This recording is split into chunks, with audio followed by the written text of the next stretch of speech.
Hi, beautiful. How are you today? I'm back with another video.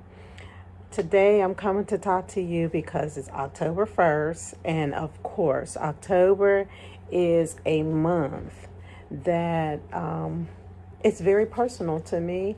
There's several things in this month that I relate to on a personal level that also is a part of who I am, where I've come from, my DNA, what my passion is, what my purpose is, and what drives me to do the things and be the person that I am today. Obviously, we know October is recognized as breast cancer or cancer in general. I don't consider it just breast cancer, cancer in general. And I say to all those that are in the fight, have lost their battle with the fight, and those who have survived, live life to the fullest. I understand the struggle. I understand the fight. It's personal. I've lost people to the disease itself. I also have survivors of the disease. And I, as well, have my own personal trial with the disease. Um, both times that the cancerous cells showed up, I was fine. So I give God glory, praise, and honor that in both of my scares, it worked out to my benefit. But I also had to walk that path with very close family members who didn't have the same results.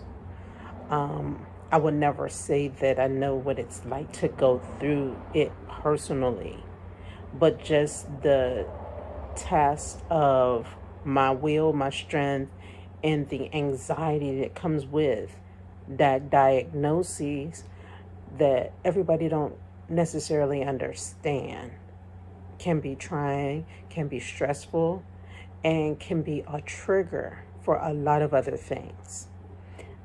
So my heart goes out to those who have had it, have had to endure the process, no matter which type of cancer it is. And for those who lost that battle, we know that you are in a better position, in a better place, and you are no longer in pain or suffering and being poked and prodded. So in that, I rejoice. Miss you, but I rejoice knowing and I have peace knowing that you are no longer suffering. I love you guys. Next part is something that is not as widely talked about, would be that October also represents bullying. And we don't like to deal with that as much as a lot of other topics, but we need to face the reality of nobody's better than the next person. We are all beautifully made. We are unique. We are individuals. And when we learn to edify and encourage each other's differences and connect on our likenesses, we will make this world a better place. You have no right to be a bully. You have no right to judge or mistreat another person because they look different, they're built different, they speak different, they come from a different part, excuse me, of the community. They may not have what you have. They may have more than what you have. That does not give you the right to bully. And bullying is not that just pushing, knocking books out of. Bullying can be cyberbullying. Bullying can be just exercising somebody from the community. Bullying is using your status to keep another person oppressed or suppressed. So remember that We are supposed to lead with love at all times. We don't have to agree on everything. But because I disagree with you does not, or I don't really care for, does not give me the right to mistreat anybody. And which brings me to the next point of October, which is a driving force behind a lot that I do. My nonprofit, my survival, how I raise my children, how I interact with individuals, and just the way I look at life. And that's domestic violence. And it's just so ironic to me that my favorite color is purple. I love purple because it's royalty. It's a color that was spoke about in the Bible. But it also represents such a hush-hush topic of domestic violence and abuse. We don't understand the magnitude of our actions and how that affects not just the person that you're abusing, but everybody connected to that person. It changes how that person perceives life. What is safety? What is not safe? Everybody's triggers are different. But when you survive domestic violence, which a lot of victims / overcomers / survivors, their stories start from a very young age. Whether it's from seeing it, hearing it, receiving it, it's a cycle that continues. And it continues. And you heal from that the rest of your life. You have to replace unhealthy coping mechanisms. You have to get rid of the lies. You have to implement truth. You have to implement positivity, joy, peace, happiness, love, compassion. Domestic violence started for me as child abuse. My mother was a victim of domestic violence, but I was a victim of child abuse who grew up to age out of child abuse, and my first 4 adult relationships was domestic violence. It took me 4 adult relationships to break that cycle because it surfaced differently. Each time that it presented itself to me was different. But because I wasn't equipped, because I didn't have the power, because I didn't have the education, because all I knew was that I ended up in it. And when I started dealing with my hurts, when I started dealing with my pain, when I started dealing with that part that I did not see, and realizing and connecting that this is not how it's supposed to be, I was able to implement different choices, different decisions, and changes that ultimately stopped the cycle of abuse, stopped the cycle of addiction, stopped the cycle of domestic violence, and gave my children the opportunity to move forward in life with a better trajectory than what I was given. But it also helped me heal. It also helped me grow. It also helped me become who I am today, standing in and on my truth. Because what happened to me happened for me. So I'm able to be in this position today to speak life into the next person, to see red flags and not move down that path, to alter my perception, to think differently. I have been transformed. My mind has been renewed to my truth. And it has equipped me, empowered me, and it encourages me every day to reach out to that next person, to show love to the unlovable, to see past somebody's action and understand that they have brokenness, that they are too hurting. Hurt people hurt people. Picking up where I left off, hurt people hurt people.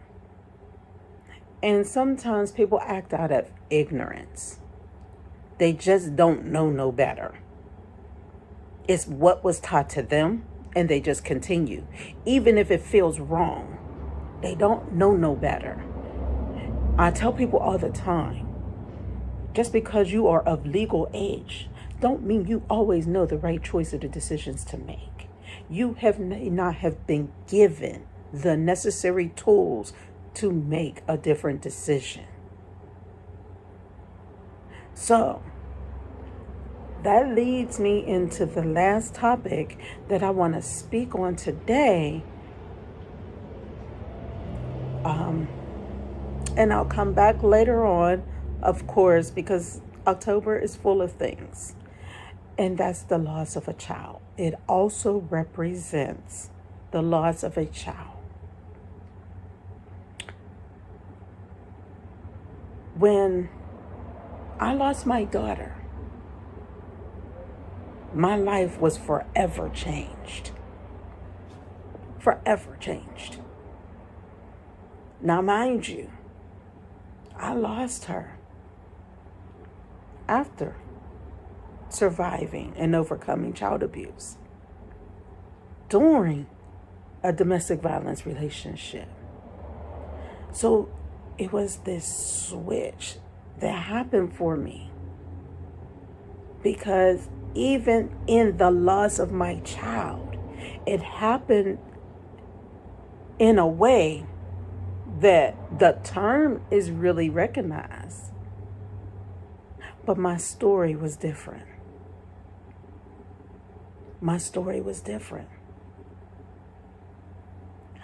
My daughter, when she passed away, I share my story, I share my testimony about her very frequently, because I need everybody to understand and hear my heart.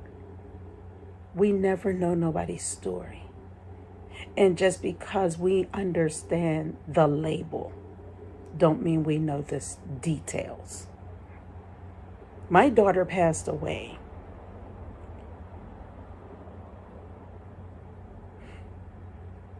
a week after I found out I was pregnant with my second child. And at the end of the day, she was 10 months old, and the determining factor was SIDS. After they did her autopsy, they said she passed from SIDS. Well, naturally, when you ask somebody what SIDS is, the first thing they say is crib death. The baby was sleeping. But that wasn't my reality. My reality, my daughter was not home. My daughter was not asleep. She was not in a crib. But that was what I was told. So imagine the emotional turmoil that I had to endure, understanding that my child was no longer going to be on this side with me. And they're telling me that she passed from SIDS, which is already unexplainable. Nobody really knows what it is. They know what it's not. They don't know what it is. They can't explain why the baby does not take the next breath. But when you are in a society who judges, when you're in a society who says, you did this wrong, you did that wrong, you did this wrong, My daughter was on the couch. My daughter was on her side. She was possibly falling asleep, not yet asleep, because she was drinking a bottle, when she took her last breath. And as I said, she was not at home. She was with somebody in someone's care that I trusted. Yes, she was being well taken care of. But all the things that come to mind when you think of SIDS was not my reality. So when I say October is a month full of things that is personal to my purpose, to my walk, to who I am as an individual, I mean that. Because with all that I've already said, with all that I've already told you, what I didn't say was my father's birthday is in October, and my daughter's birthday, who passed, is in October as well. As well. So there's a lot of emotions that come with all of this awareness that happen. All of it. So when we celebrate, acknowledge, speak out on, enter a room, let's be a little bit more kind. Because there's cancer, there's bullying, there's domestic violence, there's loss of a child that's all being dealt with in this month. And I'm pretty sure that I may be missing some other things that may be important for this month. But these are personal. These are a driving force for me.